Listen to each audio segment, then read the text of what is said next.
right along. Changes in the position of only one substituent can lead to inactive isomers. So now this is on page 28 of Spiroff. And he says that if you change the position of a carbon, hydrogen, or oxygen, you could get an inactive isomer. It could be inactive, or it could have another action. It could have a different characteristic effect just if you change the position. So that means if I take a hydrogen that is pointing this way and make it point that way, I've screwed up the whole thing. Screwed up the whole thing just by pushing it, because the receptor doesn't see it as being bioidentical. And so it's the changes that the receptor is supposed to take to the DNA doesn't get, that message doesn't get transmitted correctly. And so you get a different effect. All right? So you don't have to make any big changes, just small changes. You don't even have to change the number of carbons, hydrogens, and oxygens, and you can screw it up. Okay? Now, this is progesterone, and that's Provera. Okay? That is really the main culprit. And I think Dr. Zab is going to talk about estrogen and cancer and all this stuff. He may talk about the Provera also. But I want,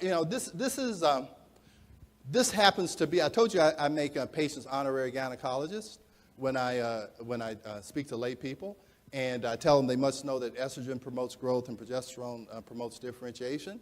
And then there's one final exam question to give them their honorary degree. Okay, and this is it.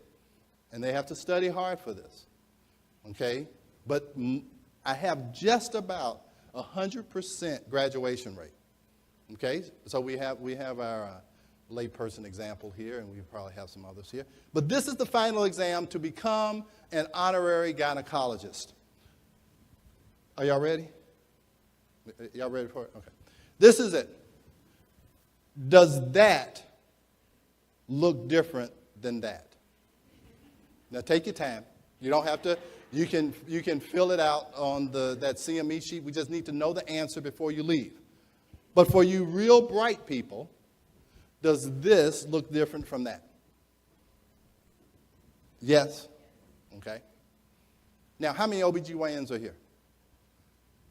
How many people have been to ACOG meetings where they spend a day trying to convince you that those two are exactly the same? How many have you been to several? And see, all the OBGYNs, they'll spend a day. They will spend years. They've spent several years trying to convince people that this and that are exactly the same.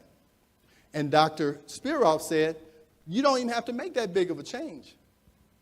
And you can expect different things to happen. Okay?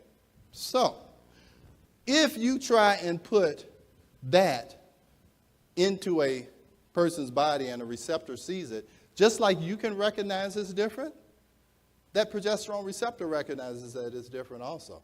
And so you're going to have different actions. Okay? Remember I told you